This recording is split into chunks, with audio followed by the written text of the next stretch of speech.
Vous travaillez sur l'optimisation de vos temps de chargement et vous voulez améliorer tout ce qui est lié au temps de chargement des images. Je vais vous présenter un plugin super simple et qui va vous permettre de faire ce qu'on appelle du lazy loading pour casser complètement le temps de chargement lié aux images et aux vidéos. C'est parti.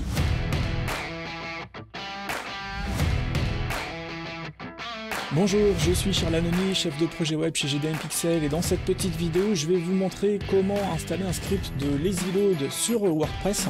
Alors, dans l'article que j'ai fait, que vous retrouverez donc via le lien qui est dans la description, je vous présente également un script en dur qui va vous permettre de faire ça sur autre chose que WordPress. Mais je vous cache pas que le script, même s'il n'est pas forcément super compliqué et pas ultra user-friendly, il faut que vous ayez déjà un petit peu l'habitude de travailler avec du code source et puis de paramétrer des scripts où il y a un petit peu de JavaScript. Il n'est pas totalement insurmontable, mais si vous êtes sur WordPress, vous allez très probablement préférer travailler avec un plugin. Moi, c'est ce que j'ai choisi de faire. Aussi parce qu'il va me permettre d'avoir un petit peu plus de granulosité par rapport au paramétrage que je vais utiliser. Et puis aussi parce que ça va quand même vachement plus vite que de se taper une doc complète. Donc voilà, je vous présente tout ça maintenant. Donc le lazy load, qu'est-ce que c'est et comment ça marche? Donc le script que je vous présente sur l'article, sur jdmpixel.fr, le lien est dans la description. Le script, là, je l'ai trouvé en vraiment 3 secondes. Hein. Je suis allé sur Google, j'ai tapé lazy load script, hein, sans trop me faire chier en fait. Voilà, et je suis tombé sur celui-là. Voilà, avec un site bien foutu, une doc bien foutue, et donc je me suis dit, bah vas-y, teste, ça coûte rien, et effectivement, il marche très très bien. Donc je vous présente rapidement le script en dur pour que vous compreniez le principe. C'est hyper simple. Quand vous mettez une image, vous l'appelez avec image et vous mettez l'adresse de l'image et basta. Et votre navigateur, quand il va charger la page, il va charger le code source, il va charger les CSS, les JavaScript, tout ce qu'il y a dans le head, et puis il va aussi faire la même chose pour les images. Seulement ici, les images qui sont chargées en lazy load, tant que l'utilisateur n'a pas scrollé au niveau de l'image, le navigateur ne la charge pas. Voilà, donc là vous voyez par exemple mon petit panda, je lui ai collé une classe qui est lazy, et ici le script a rajouté la classe loaded. Pourquoi? Parce que l'image a déjà été chargée. Donc vous voyez ici qu'on a un attribut data source avec l'adresse de l'image, et regardez, mon image suivante, elle est ici. Donc là vous voyez, j'ai une image qui est une classe lazy, avec un data source quelque chose. Et regardez ce qui se passe quand je scroll. Voilà, là on voit que le code source a été modifié par le JavaScript. Et voilà, c'est comme ça qu'il va fonctionner. Je vais tout développer, puis je vais scroller rapidement. Et donc au fur et à mesure que l'utilisateur scrolle, les images sont chargées. Voilà, tant que l'utilisateur scrolle pas, les images sont pas chargées. Et du coup, si l'image n'est pas chargée, eh ben, ça va pas taper sur... Enfin, c'est mieux pour les temps de chargement. Il n'y a pas besoin de charger un contenu, donc il n'y a pas besoin de le récupérer. Donc voilà, ça se met en place assez rapidement. Et donc sur WordPress, il y a un plugin moi que je trouve super bien foutu qui s'appelle E3 Lazy Load, que je vous présente donc dans ce tutoriel.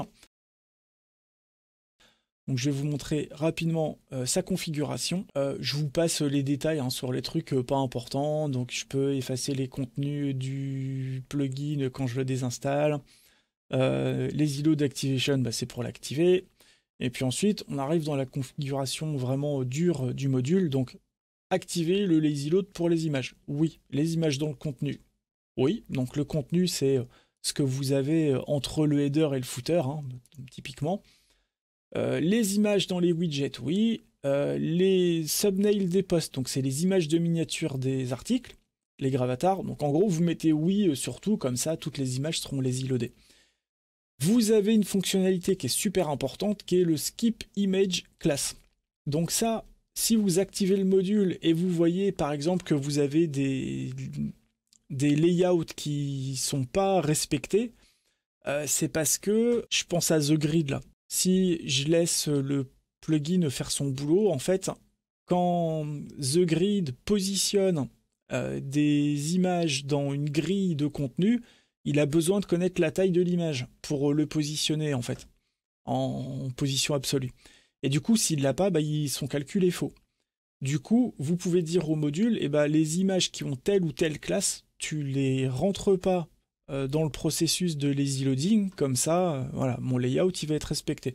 Donc si, quand vous le faites, vous voyez qu'il y a du contenu qui sont pas bien foutus, et vous vous dites, tiens, là, normalement, il y a une image, et c'est probablement ça qui fait merder le truc, vous récupérez la classe CSS de l'image qui est sur votre site, et vous l'ajoutez dans cette liste-là. Voilà. Et du coup, ça vous permet de...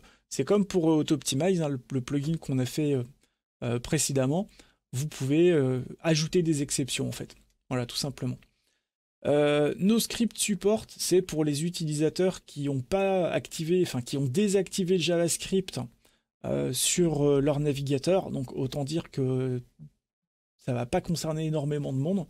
Mais donc ça, c'est pour que les images s'affichent malgré le fait que JavaScript est désactivé. Vous avez également une option pour mettre du lazy load sur les vidéos et les frames. Donc là, pareil, hein, dans le contenu, dans les widgets, je peux esquiver, je peux échapper entre guillemets certaines vidéos. Donc là, vous mettez la classe CSS de la vidéo que vous voulez pas, dont vous voulez pas qu'elle soit prise en compte par le script. Pareil avec le support NoScript. Vous pouvez ajouter des adresses qui seront exclues du processus. Donc si par exemple, je sais pas, moi, votre page d'accueil, vous voulez pas que les images soient lazy loadées, vous mettez simplement, voilà, ça. Si c'est la page contact, vous mettez /contact. Voilà, vous mettez son URI tout simplement. Vous pouvez exclure certains types de pages, donc page d'accueil, front page, les articles, les pages, les catégories d'articles. Vous pouvez optimiser, enfin vous pouvez choisir l'emplacement où vous allez appeler le script, donc soit dans le header, soit dans le footer. Moi j'ai choisi de le mettre dans le header, comme ça je sais qu'il est chargé très rapidement.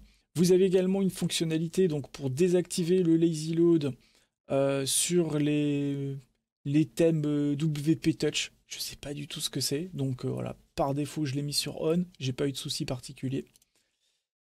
Effect and Style, c'est pour choisir le modèle de rendu en fait du chargement de l'image. Donc vous avez deux modèles, il y a un spinner, qui est une espèce de petit trou qui tourne quand l'image est chargée, ou un fondu. Perso, je trouve que le spinner est un petit peu intrusif, tandis que le fondu, si l'utilisateur scrolle, il voit l'image qui apparaît en fondu, ça passe tout seul.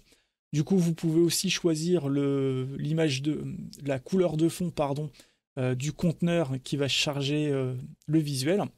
Et puis là, il y a le petit truc qui fait la différence, c'est le seuil à partir duquel les images sont chargées. Donc vous définissez la largeur que vous préférez. Si par exemple vous mettez 200, ce que ça veut dire, c'est que l'image sera chargé à partir du moment où le bas de votre page sera à 200 pixels de l'image suivante. Si vous mettez rien, en fait, les images elles vont charger au moment où l'utilisateur il scrolle. Donc du coup, il va avoir le fondu, ou il va avoir le spinner.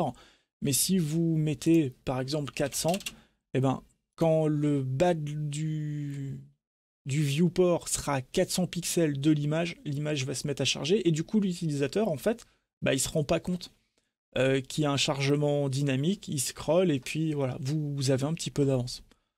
Voilà, donc le module est vraiment ultra simple à configurer, mais ça fait vraiment une grosse différence au niveau des temps de chargement, surtout si vous avez genre des galeries ou beaucoup de visuels. Donc c'est typiquement le genre de module que vous pouvez installer. Il y a un vrai avantage notamment sur les mobiles, parce que le mobile, quand il charge, s'il est en 3G par exemple, si la page est lourde, ça peut générer de la frustration côté utilisateur. Et donc d'utiliser ça, ça permet vraiment de casser le temps d'attente qu'il y a au chargement du début de la page.